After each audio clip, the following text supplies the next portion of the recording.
lo que el legislador puede y la libertad de nosotros. ¿Cuál es la respuesta? Y ahí estamos nosotros los que tenemos que cumplir, dar pautas para la aplicación, para la construcción. Y la primera sugerencia que tengo es: reconozcamos que el juez en este momento se convierte en mini legislador. El juez no puede evitar. Cuando hay acusación, tiene que decidir. Y si no quiere liberar, pobre juez, siempre le echarían. En 2 o 3 semanas estaría fuera, ¿no? Si siempre absolvería. Por lo tanto, hay que darle al juez ahora la pauta. Esa es nuestra responsabilidad. Y entonces, ¿cuál es el modelo que hemos conocido siempre? El modelo causalista. Y bueno, la culpa es una cuestión del tipo subjetivo, interior. Tipo interior prefiero en vez de subjetivo. Tal como decía la Corte Suprema nuestra en aquellos tiempos de 1800 y algo. ¿Cuál era el modelo? Ya por el haber causado el resultado injusto. Ninguna selección. Cualquier causar el resultado de muerte es un injusto. Y luego tenemos que contener el peligro de castigo mediante algo en el coco del autor. Respuesta del finalismo. Por eso dice el código, mediante acción. Yo debo tener una conducta, tengo que tener una conducta dolosa. Ojo, dolosa es un desafío de entendimiento. Una conducta final. Debe haber la producción de un riesgo, de un síndrome de riesgo, que se realiza dolosamente. El autor debe saber y querer realizar un resultado que no es la muerte, obviamente que no, sino que es realizar un preestadio de la muerte. Hay que estudiar un libro que voy a dejar para la biblioteca acá, que es de Eberhard Stunze, conocido acá. Y entonces, yo recuerdo que Eberhard Stunze y yo hicimos hace años atrás una caminata acerca de Münster y establecimos la siguiente idea. Cada muerte es el resultado de un desarrollo. ¿De qué? De factores que contribuyen a que en el momento dado termina aquí la corriente eléctrica en el coco. La definición de la muerte cerebral. Es decir, nosotros podemos rebobinar el evento siempre pensando qué está pasando ahora. Veo una persona que compra un arma. Veo una persona que está buscando en el mapa así un lugar. Veo una persona que con el arma comprado en base al mapa se acerca a un lugar donde espera una. Luego veo una persona, etc.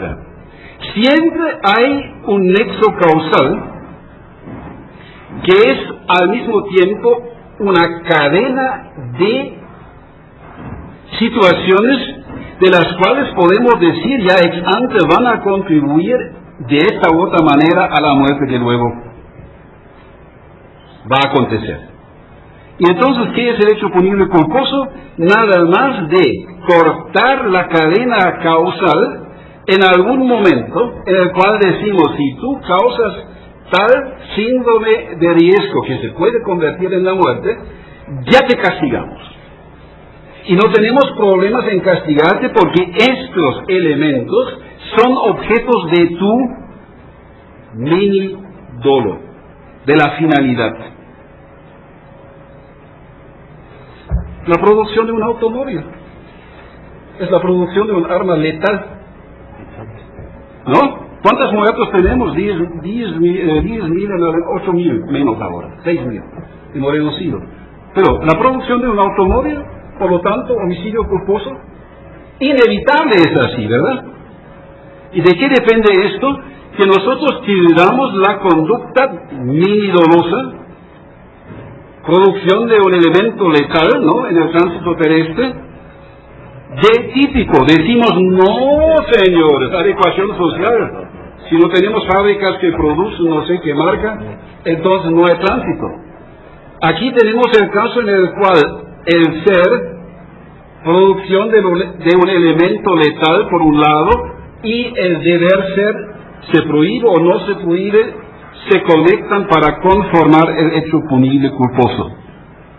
Y eso significa que yo puedo lanzar al juez, entrenándole en estas consideraciones, como rezar un rosario, perla por perla, nexo causal, cuáles son los síndromes derivescos, hasta dónde llegó el conocimiento. Donde no hay conocimiento, no hay finalidad, no puede haber punibilidad. Pero con esto le doy al juez una certeza, no digo absolutamente segura, pero un juez respaldado duerme bien cuando condena. Yo tengo alumnos que son jueces y que me afirman que empiezan lentamente a dormir tranquilos, precisamente por eso. Hecho punible de omisión, y con esto termino. Yo tenía 5 minutos a partir de este momento. es un truco, ¿no? La ley no dice que causar o no evitar la muerte será castigado con la misma pena. Si fuera así, tomaríamos más libertad al ciudadano de lo que corresponde. Porque si la norma dice debes evitar, no puedes hacer otra cosa. Por ejemplo, no puedo ir a ese congreso si tengo que ayudar a una persona en la calle. Es otra cosa si me dicen no mates. Entonces tengo mucha libertad. Puedo ir al congreso, ver el partido México, etcétera, etcétera. Pero si me dicen tú debes actuar en ese momento, me han quitado toda mi libertad. Y entonces la cuestión normativa es, ¿puedo castigar con la misma pena la no evitación del resultado que la producción del mismo? No. ¿En qué condiciones puedo hacerlo? ¿Dónde me dice el legislador la mamá que no mama al bebé y lo deja morir será castigado con la misma pena que el homicidio activo? ¿Qué código lo dice? ¿Y qué digo yo al juez? Y no me vengan ahora con los tratados, ¿no? Los puentes, la ley, el contrato, la injerencia, etc. No. Tenemos que establecer pautas que dicen, debe haber una fuente jurídica que obliga al sujeto de evitar precisamente este resultado descrito en un tipo penal activo.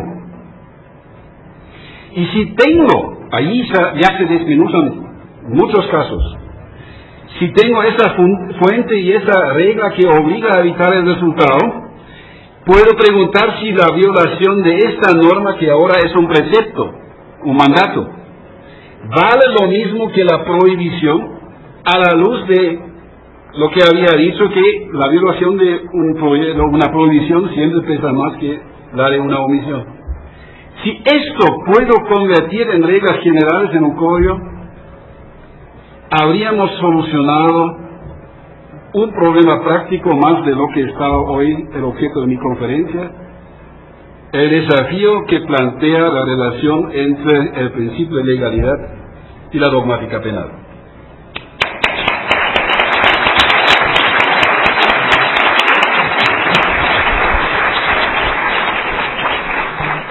Muchas gracias, profesor Wolfgang Schöne, por esta extraordinaria exposición en torno al tema Nunc crimen sine lege y dogmática penal. Usted ha tocado, sin duda, como siempre lo hace, temas nucleares en el ámbito, sobre todo, de la aplicación práctica del derecho penal, y su experiencia en materia de orientación a los legisladores es ya conocida. Le entrego un par de preguntas, a reserva de las que continúen llegando para usted, y le agradecemos también, por supuesto, su amable referencia a la final del 9 de junio, pero sentimos decirle que será un país latinoamericano el que se lleve la Copa del Mundo en este mundial. Procedemos a las preguntas y respuestas. Tal vez que estamos un poco apretados de tiempo, yo he pasado a los distinguidos ponentes. Usted tiene como 35, maestro. Elija usted, por favor, una pregunta. Voy a elegir una que tiene que ver con la dogmática. Con la dogmática, además, se conoce como nadie. Bueno, como nadie no, porque aquí está el profesor Moisés Moreno. Pero esa dogmática del finalismo tan clara y tan bien delimitada por Welser, creo que está aquí representada perfectamente tanto por el ponente de ahora como por Moisés Moreno. Sin embargo, esa dogmática introduce, y lo digo porque tengo una pregunta que es muy oportuna y creo que de tantas podría elegir solo esta. Está muy oportunamente presentada por Luz Bertila Burgueño y que tiene que ver justamente con esa matización quizás un tanto conceptualista y a veces difícil de realizar en la práctica, que es la diferencia entre error de tipo y error de prohibición. Precisamente me dice, o me plantea esta señora, la pregunta siguiente: si un médico decide operar basado en un consentimiento presunto, pero el paciente que alega que no había tal, puede ser en un caso de observar en una operación, se lo añado yo, un tumor que puede considerarse como cancerígeno, y sin pedirle permiso a la persona, pues se le amputa la mama, pensando que esa persona iba de todas formas a autorizar la amputación. La pregunta es: ¿el médico podrá alegar al error de tipo si el consentimiento es un elemento del tipo? ¿O error de prohibición si creyó actuar bajo una causa de justificación? Bueno, yo estoy preparando, y justamente de lo que he hablado hoy es un capítulo que me ha encargado el profesor Klaus Rossin, mi maestro, para un libro que él edita en Alemania, que se llama Medizin Strafrecht, juntamente con el profesor, compañero suyo de la Universidad de Múnich, Schrott. Y yo, haciendo este trabajo en alemán y sobre todo en la relación sobre el problema del consentimiento, me he encontrado que efectivamente para Rossin el consentimiento es causa de exclusión de la tipicidad, pero que el consentimiento presunto es causa de justificación. Entonces el problema justamente sería el error. Claro, yo que he estado estos últimos años muy vinculado a la Universidad Columbia de Nueva York y que he estado también de profesor invitado en Japón, y he tenido que utilizar el inglés, al final, desgraciadamente, ahora utilizo un poco el chino también, pues me he encontrado con que para hacer ese trabajo en inglés, yo no hubiera podido utilizar esta terminología. Y yo sé que la dogmática, ¿cómo lo voy a decir si es mi cuna? La dogmática penal, y sobre todo la elaborada por el finalismo, es la más bien realizada, la más clara y precisa. Pero justamente la diferencia entre error de tipo y error de prohibición, incluso en delitos como estos, fundamentales, contra la vida, contra la integridad física, no digamos ya en delito económico, con referencias a normativas extrapenales, delitos medioambientales, etcétera, yo no la veo clara. Y no la veo clara porque realmente decir si es consentimiento, el consentimiento es causa de exclusión de la tipicidad, cosa que tampoco es dominante. En fin, la doctrina alemana, la jurisprudencia no, pero sí la doctrina. Consentimiento causa de exclusión de la tipicidad. Pero cuando es consentimiento presunto, ahí ya hay que aplicar criterios de causas de justificación. Y dice uno, vale, la distinción, y Rossi lo hace maravillosamente bien, con gran brillantez, de que se lo discuta. Y además añade la posibilidad de que pueda tratarse de diferenciadamente según sea consentimiento presunto o estado de necesidad. Porque mientras que en el consentimiento presunto no habría preponderancia del principio de ponderación, en el estado de necesidad sí habría que plantear el problema del valor de los distintos intereses en conflicto. Bien, yo creo que realmente esa distinción es a veces muy conceptualista. Si no fuera por la diferencia de tratamiento que tiene, daría igual. A una teoría unitaria del dolo, como sería la de Metzger en su versión originaria, la llamada teoría estricta del dolo, pues el error de tipo o el error de prohibición conduciría a la imprudencia en todo caso. Mientras que la teoría finalista, el error de tipo conduciría a la imprudencia, caso de ser vencible, pero el error de prohibición lo más que permitiría, y además facultativamente, es rebajar la pena del delito doloso. En este caso yo realmente no sería capaz, o no sería nada, o invencible, bueno. Pero yo creo que este es un problema que demuestra a veces que la dogmática, que conceptualmente, y la romana está elaborada como ninguna otra, a veces es muy difícil la aplicación práctica, porque yo creo que aquí lo he mantenido en alguna ocasión, habría que mantenerse, incluso en Alemania Kullen lo mantiene, una teoría del error orientada a las consecuencias. ¿Procede o no la aplicación de la pena del delito doloso o la aplicación de la pena del delito culposo? Y que sea la situación sistemática del consentimiento como error de tipo, como causa de justificación, lo que determine ese distinto tratamiento del error, me parece un tanto conceptualista. Pero yo me he formado en la dogmática y también, como me pasa con el idioma alemán, Yo reconozco que la diferencia entre dativo y acusativo, fundamental para el idioma alemán, en el chino no existe. Y tampoco es un idioma menos importante que el alemán. Por eso, a veces con la dogmática, hoy en día, en la internacionalización obligada a que nos lleva incluso la propia Corte Penal Internacional, yo me muestro muy partidario de que sea la dogmática penal alemana un punto importante de referencia, pero no el único, ni siquiera el más relevante, porque hay otros muchos países que no manejan esa dogmática, y entonces tendríamos problemas de comunicación, sobre todo si además tenemos que hacerlo en inglés. Y es que probablemente la dogmática penal alemana está muy vinculada al idioma alemán, y incluso para nuestro propio idioma a veces es de difícil comprensión. Pero bueno, hecho esto, porque aquí yo daba también a que mi querido amigo Wolfgang Schöne pudiera machacarme con su mayor conocimiento de la dogmática alemana. Hay otras muchas preguntas, pero yo no puedo ahora elegir entre ellas. Unas son muy interesantes, otras quizá no me parezcan tanto. Algunas se refieren a la eutanasia. Yo he dejado conscientemente fuera de mi consideración, por razones de tiempo, el tema de la negligencia médica. Me he referido fundamentalmente a las distintas formas del consentimiento, y he dejado conscientemente, por supuesto, por un tema de por sí ya importante para tratarlo autónomamente, el tema de la eutanasia, que además es uno de los temas que se tratan en una sesión completa. Pero lo que sí les podía indicar es que de todas las preguntas que hay por aquí, las que me parece que apuntan más a un problema de gran importancia práctica, y ahora con Guantánamo y con situaciones penitenciarias, querido Wolfgang, no hace falta que nos hables de ningún país. Tenemos Guantánamo y ya con eso es suficiente. Y cuando los presos se ponen en huelga de hambre, por lo menos hay que reconocerles el derecho a que de esta forma manifiesten al público, al mundo, en qué situación se encuentran. Y caben dos opciones: la de dejar que mueran, encima de decir que son terroristas, o la de en un momento determinado decir, bueno, vamos a intentar que no mueran, pero no, porque hay una de las preguntas que me dice, bueno, y entonces seguirán protestando. Pues muy bien, que sigan protestando.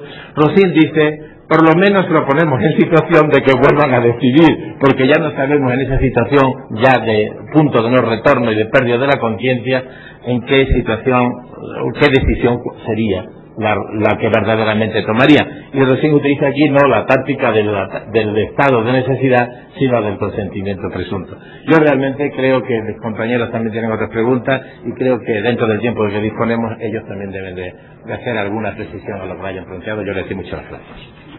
Muchas gracias, maestro Muñoz Conde. Siguiendo.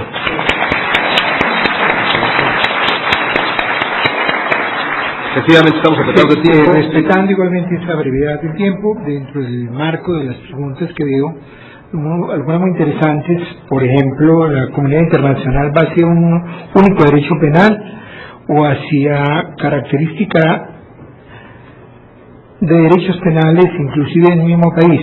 Bueno, salvo todas las opiniones de los distinguidos compañeros, la tendencia que hoy se observa es a la creación de un derecho penal internacional, como lo hemos escuchado aquí por las voces autorizadas, con distintas fuentes normativas que no excluyen los derechos nacionales.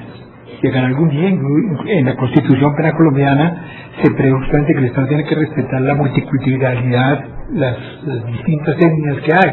Caso concreto, aquí tenemos el caso de Guayú, que están en La Guajira. Ellos tienen una institución milenaria cuando se comete un delito que es un mediador, palabrero, que va a buscar la conciliación. Si la conciliación no se consigue, entonces se autoriza la fuerza. Ese es un problema enorme en Colombia, y por la nueva Constitución se respetan esas tradiciones de la costumbre. Todos sabemos el papel que la costumbre hoy está juzgando en los ordenamientos contemporáneos. Lo mismo las etnias. Este es un pluralismo político que no puede ir en contra de la Constitución. Entonces no excluye que haya ordenamientos locales, penales, hacia adelante, siempre con ese derecho penal internacional para estos grandes delitos de genocidio. Quisiera decir dos palabras porque hay preguntas recurrentes sobre el tema de los sistemas autopoieticos, que ha sido un tema que me ha interesado mucho, muy interesante, y que hemos tenido también aplicaciones muy concretas en Colombia. El sistema de los autopoieticos, que como sabemos viene de Niklas Luhmann, que retoma el tema término autopoyético que significa vida, de Maturana y Varela, los biólogos chilenos, los dividen en sistemas autopoyéticos psíquicos y sociales.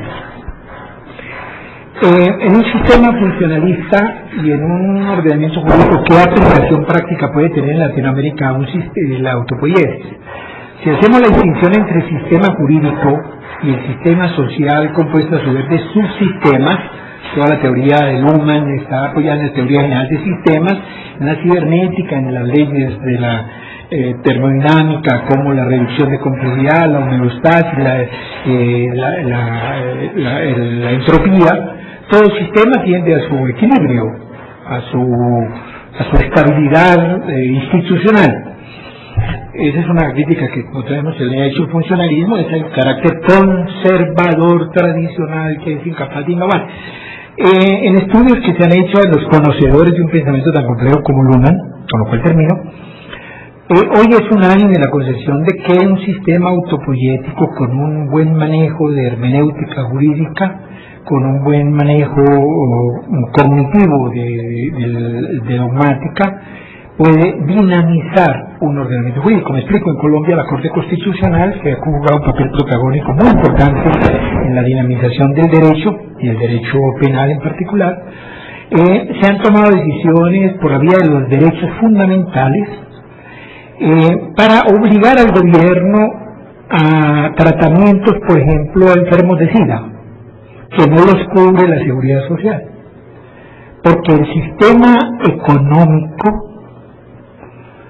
por constitución, tiene que atender la vida de los ciudadanos.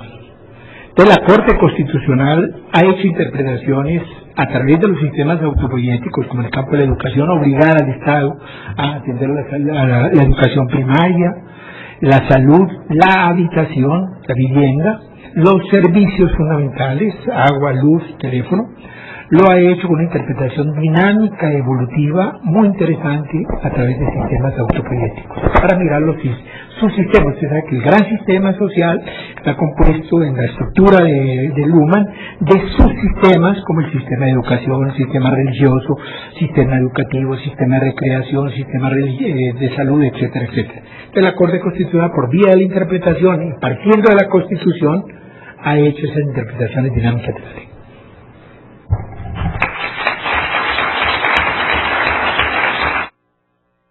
Muchas gracias. Para concluir nuestra mesa, profesor Schöne.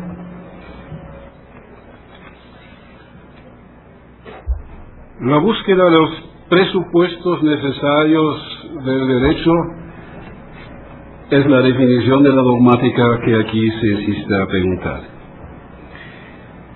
¿Cómo podemos solucionar los casos de personas que se ponen en peligro ellos mismos?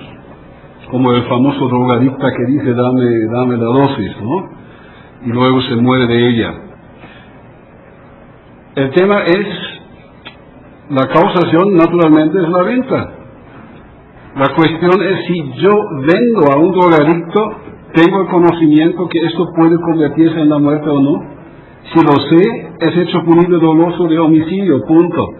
Si no lo sé, si no me lo represento, tengo que preguntar hasta qué punto permitimos como sociedad la venta de ciertas sustancias. Si decimos que no, entonces se puede convertir ese acto menos doloso en cuanto a la venta, no a la muerte, obviamente, en hecho punible. Y aquí no habría hasta incluso ningún problema del consentimiento, que naturalmente es un problema implicado como en el tratamiento médico, de que en realidad no se trata del bien jurídico de la salud. El Código Penal paraguayo dice, es una cosa lesionar la salud y la otra cosa es el tratamiento sin consentimiento. Y eso se separan las dos cosas, ¿no? Si yo trato a una persona que no quiso ser operada, entonces una cosa, pero si salvo a esa persona la vida o la salud, no voy a castigar por un hecho punible contra. Eso es un problema que quizás complementa un poquito y contesta al mismo tiempo acá una pregunta que recibí. ¿Cómo manejan los países del common law el tema del Nuremberg sin ley? Si quieren una respuesta valorativa, entonces no lo manejan, ¿no? No lo manejan. Pero seamos serios. Yo noto que también en la ciencia de los países anglosajones tenemos una cierta tendencia de apartarnos del, ¿cómo se llama? No es prejuicio, ¿cómo se llama? De los precedentes, gracias. Siempre está bien tener un buen amigo español al lado para que me apoya en mi apuro. Entonces, esa idea de que debe existir un precedente para poder castigar se convierte hoy en una legislación que se llama statute law. Y con esto van a tener los mismos problemas que nosotros, solamente como muchas veces sucede un poquito más tarde que los europeos. El punto, yo veo muy mal, por eso es el tema, me vas a... Desde el punto de vista del finalismo, es posible dar respuesta a los problemas en los que, si bien hay acción dolosa, esta no se encuentra del rango de protección de la norma.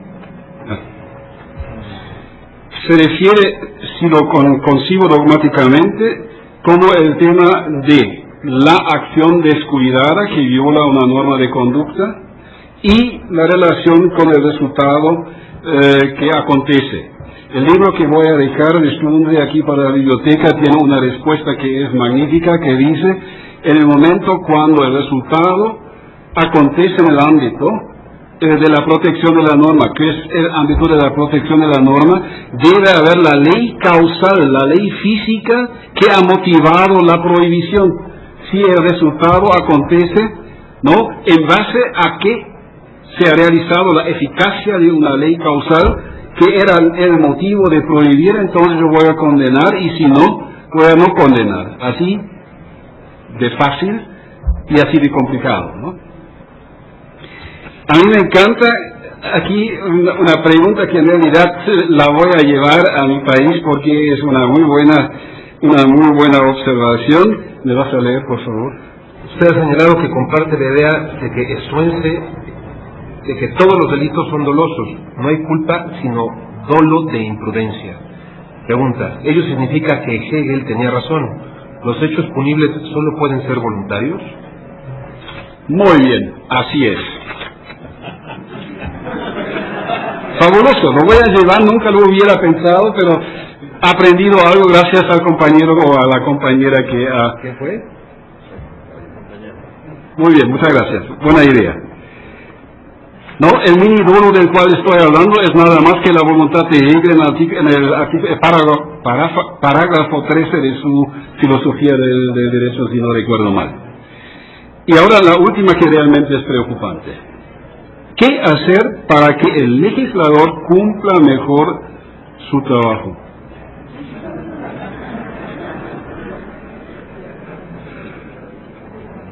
Yo tengo 3 respuestas. La primera es prestar más atención a quien elegimos como legisladores. La responsabilidad es la responsabilidad de cada ciudadano, de cada uno de nosotros. El segundo es: tenemos que velar que los países tengan un tribunal o una corte constitucional digna de su nombre. Porque ellos son, al final de la cuenta, los defensores del indubio pro libertate, que no es indubio por delincuente, ¿no?, sino es indubio por nuestra libertad de cada uno de nosotros. Y la tercera respuesta que tengo es: nosotros, queridos compañeros que nos llamamos penalistas, tenemos que ser la espina en la carne, levantar la voz. Estoy tentado de utilizar un término muy paraguayo, pero que no es aceptable, ¿no?, que sería: tenemos que putear. Nosotros somos los que tenemos que insistir, y si nosotros vemos una aplicación mala de la ley, nosotros somos los que tenemos que publicar, dar charlas, etcétera, nosotros. Y si hacemos lo que he señalado, el mundo no sería perfecto, pero un poquito mejor.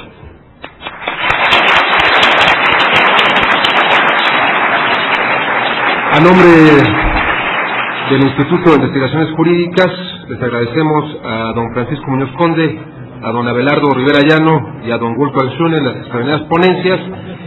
El Instituto les entrega, lo tienen cada uno, un diploma. Y agradecemos también a los coordinadores, la doctora Olga Islas y al doctor Sergio García Ramírez, la amable invitación. Los esperamos en 15 minutos para continuar con las ponencias de la doctora Olga Islas y el doctor Jesús Zamora Pies. Muchas gracias.